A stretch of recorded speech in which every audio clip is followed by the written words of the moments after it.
పోరాట చేసినటువంటి వ్యక్తి ఢిల్లీ ముఖ్యమంత్రి గారు గౌరవనీయులు శ్రీ అరవింద్ కేజ్రీవాల్ గారు వారి సందేశం ఇవ్వాలని కోరుతున్నాం.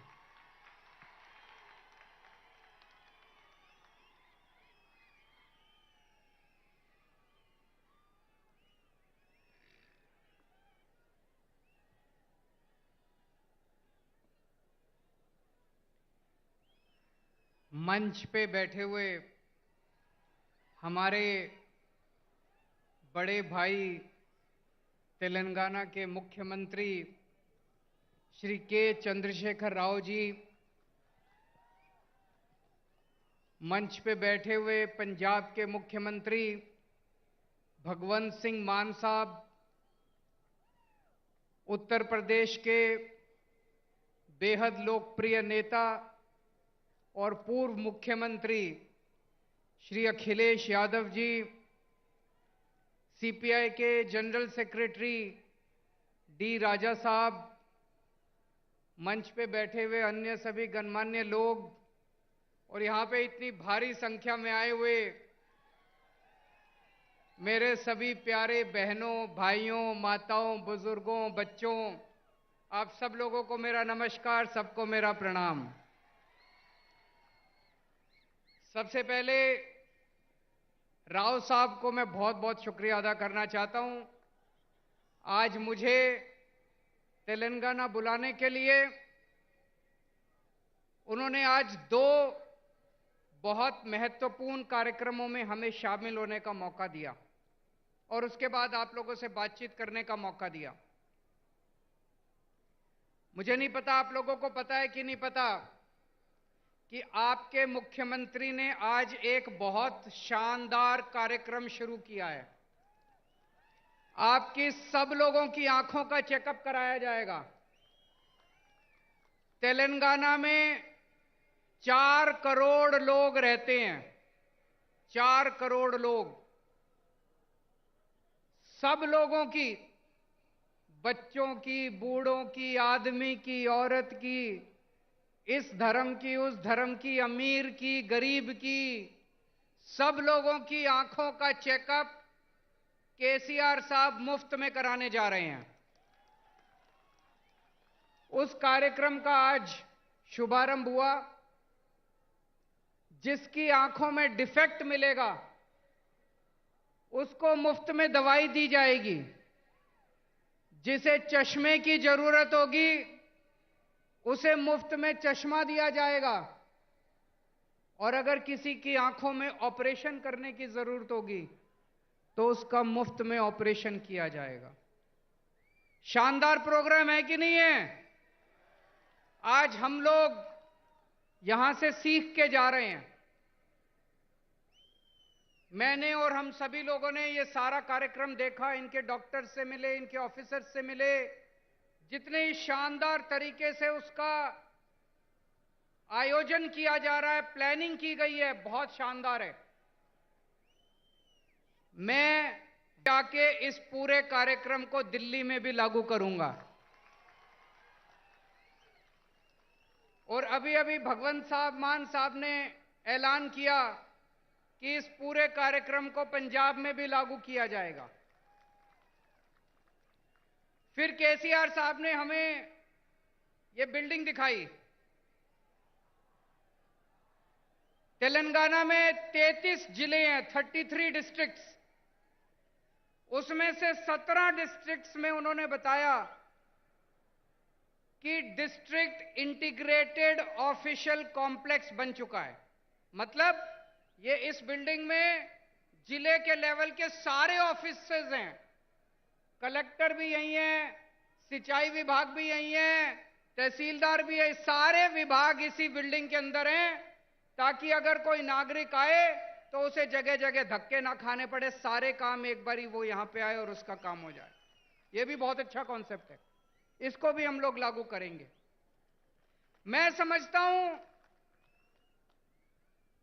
अगर हम अपने देश के अंदर आपस में एक दूसरे से सीखने का प्रयास करें, लड़ने की बजाय, हमें लड़ना नहीं है, हमें सीखना है एक दूसरे से। अगर हम एक दूसरे से सीखने की कोशिश करें तो हमारा देश कहां से कहां पहुंच सकता है। बहुत आगे बढ़ सकता है हमारा देश। दिल्ली में हम लोगों ने मोहल्ला क्लिनिक बनाए। मोहल्ला क्लिनिक में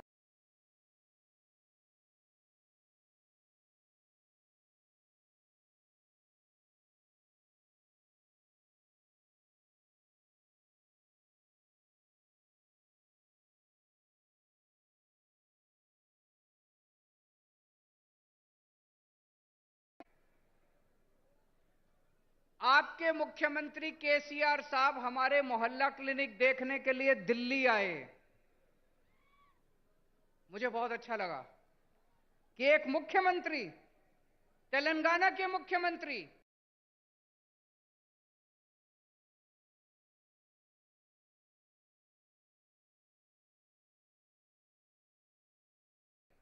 मोहल्ला क्लिनिक दिखाने ले गए।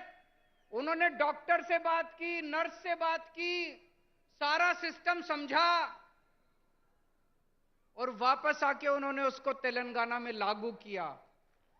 वो क्या नाम है उसका, बस्ती दवाखाना, बस्ती दवाखाना नाम से उन्होंने तेलंगाना में लागू किया। मुझे बहुत अच्छा लगा। तमिलनाडु के मुख्यमंत्री स्टैलिन साहब दिल्ली आए।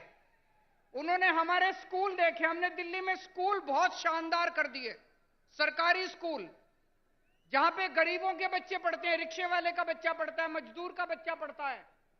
अब दिल्ली के सरकारी स्कूल इतने अच्छे हो गए कि दिल्ली में लोग अपने बच्चों को प्राइवेट स्कूल से निकाल निकाल के सरकारी स्कूलों में भर्ती करा रहे हैं। बड़े बड़े प्राइवेट स्कूलों से निकाल निकाल के सरकारी स्कूलों में भर्ती करा रहे हैं। हमारे दिल्ली सरकार के स्कूलों के, दिल्ली के सरकारी स्कूलों के नतीजे 99.7% नतीजे आए हैं पिछले साल, 99.7। तो स्टैलिन साहब हमारे स्कूल देखने के लिए आए। वापस जाके उन्होंने अपने स्कूल ठीक किए और उन्होंने मुझे अपने स्कूल का उद्घाटन करने के लिए बुलाया। दोस्तों, मैं कई बार यह सोचता हूं, हमारे देश को आजाद हुए 75 साल हो गए, 75 साल, फिर भी हमारा देश गरीब क्यों रह गया? फिर भी हमारा देश पिछड़ा क्यों रह गया? हमारे बाद सिंगापुर आजाद हुआ, जापान सेकेंड वर्ल्ड वॉर में तहस नहस हो गया था, जापान हमसे आगे बढ़ गया, सिंगापुर हमसे आगे बढ़ गया, जर्मनी हमसे आगे बढ़ गया। हमारे में क्या कमी रह गई? हम पीछे क्यों रह गए? हम पीछे इसलिए रह गए क्योंकि जैसे अभी मान साहब ने बताया, हमारे देश की राजनीति बहुत खराब है, हमारे देश के नेता बहुत खराब हैं। पहली बार इस देश के अंदर एक उम्मीद की किरण जागने लगी है। इस देश के अंदर कुछ मुख्यमंत्री एक साथ आ रहे हैं, कुछ नेता, अखिलेश यादव जी जैसे नेता एक साथ आ रहे हैं और अब हम सब मिलकर इस देश के विकास की चर्चा कर रहे हैं। हम सब मिलकर अब राजनीति की चर्चा नहीं करते। आज पूरा दिन सुबह से शाम तक हमने बैठ के चर्चा की कि देश के अंदर शिक्षा अच्छी कैसे होनी चाहिए, देश के अंदर अस्पताल अच्छे कैसे होने चाहिए, देश के अंदर सिंचाई अच्छी कैसे होनी चाहिए, किसानों के लिए क्या कर सकते हैं, मजदूरों के लिए क्या कर सकते हैं। देश के कुछ मुख्यमंत्री इकट्ठे होकर ये करने लगे। हम एक दूसरे से सीखना चाहिए हम लोगों को। मुझे याद है बचपन में जब मैं 10वीं क्लास में पढ़ता था, उस टाइम से हम सुन रहे हैं केरला में स्कूल बहुत अच्छे हैं, केरला में अस्पताल बहुत अच्छे हैं। उस टाइम से सुन रहे हैं। अगर केरला में स्कूल, हॉस्पिटल अच्छे हैं तो अभी तक बाकी देश में क्यों नहीं हुए? अभी तक हो जाने चाहिए थे बाकी देश में भी, क्यों नहीं हुए अभी तक बाकी देश में? हम सारे आपस में लड़ते रहते हैं, हम सारे पार्टियां आपस में लड़ते रहते हैं, सारे नेता आपस में लड़ते रहते हैं। आज मुझे बड़े दुख के साथ कहना पड़ रहा है, अभी अभी कई सारे वक्ताओं ने कहा तमिलनाडु का गवर्नर तमिलनाडु की सरकार को तंग कर रहा है, तेलंगाना का गवर्नर राव साहब को तंग कर रहा है, दिल्ली का गवर्नर मेरे को तंग कर रहा है, पंजाब का गवर्नर मान साहब को तंग कर रहा है। ये गवर्नर तंग नहीं कर रहे, मोदी साहब तंग कर रहे हैं। गवर्नर तंग नहीं कर रहे, गवर्नर को बेचारे को क्या लेना देना। गवर्नर को तो बड़ा सा बंगला मिल गया, आलीशान गाड़ी मिल गई, एयर कंडीशन माहौल मिल गया, नौकरी मिल गई, 5 साल ऐश करने के लिए आता है गवर्नर। गवर्नर को क्या लेना देना? दिल्ली से फोन आता है, राव साहब को काम मत करने दो, अड़चन अड़ाओ। आता है कि नहीं आता है? दिल्ली से फोन आता है, भगवंत मान को काम मत करने दो, अड़चन अड़ाओ। मोदी साहब का फोन आता है, केजरीवाल को काम मत करने दो, अड़चन अड़ाओ। जिस देश का प्रधानमंत्री 24 घंटे बैठ के ये सोचता है कि मेरे को अब इसको तंग करना है, मेरे को अब उसको तंग करना है, वो देश तरक्की कैसे करेगा दोस्त? आप में से कौन कौन बेरोजगार है? जरा हाथ खड़े करें, जो बेरोजगार है, जो अनएम्प्लॉयड है। मुझे लगता है मेरी भाषा शायद समझ नहीं आ रही है, अनएम्प्लॉयड तो बहुत लोग हैं। आज देश का एक एक युवा बेरोजगारी से त्रस्त है। हमारे प्रधानमंत्री को बेरोजगारी से कोई लेना देना नहीं है। वो 24 घंटे बैठ के ये सोचते हैं मैं किस मुख्यमंत्री को तंग करूं, किसके ऊपर मैं सीबीआई छोड़ूं, किसके ऊपर मैं इनकम टैक्स की रेड डलवाऊं, किसके पीछे मैं ईडी छोड़ूं। आज पूरे देश के अंदर इतनी महंगाई हो गई है, एक आम आदमी को अपना घर चलाना मुश्किल होता जा रहा है, अपने बच्चे पालने मुश्किल होते जा रहे हैं। लेकिन देश के प्रधानमंत्री को महंगाई की, बेरोजगारी की कोई चिंता नहीं है। वो ये सोचते हैं आज मैं किसके एमएलए खरीदूं, इस पार्टी के एमएलए खरीदूं, इस सरकार को गिराऊं। ऐसे तो देश तरक्की नहीं कर सकता दोस्तों। 2014 में आप लोगों ने पूरे देश के लोगों ने बड़ी उम्मीद के साथ इन लोगों को भारी बहुमत दिया था, और एक एक बार नहीं, 2-2 बार आप लोगों ने इनको बहुमत देके जिताया। लेकिन अब देश बदलाव मांग रहा है। लोगों को पता चल गया कि ये लोग देश बदलने के लिए नहीं आए, ये केवल और केवल देश बर्बाद करने के लिए आए हैं। 2024 का चुनाव आपके लिए एक मौका है। अब 10 साल हो गए, और कितना इंतजार करेंगे? 2024 के अंदर सारे देश को मिलके इनको उखाड़ फेंकना है, और ऐसी सरकार लेके आनी है जो देश के बारे में सोचे, बेरोजगारी के बारे में सोचे, महंगाई के बारे में सोचे, आपके बच्चों की शिक्षा के बारे में सोचे, आपके परिवार का इलाज कराने के बारे में सोचे, देश की तरक्की करने के लिए सोचे, ना कि लोगों से बदला लेने के लिए सोचे। दोस्तों बहुत बहुत शुक्रिया।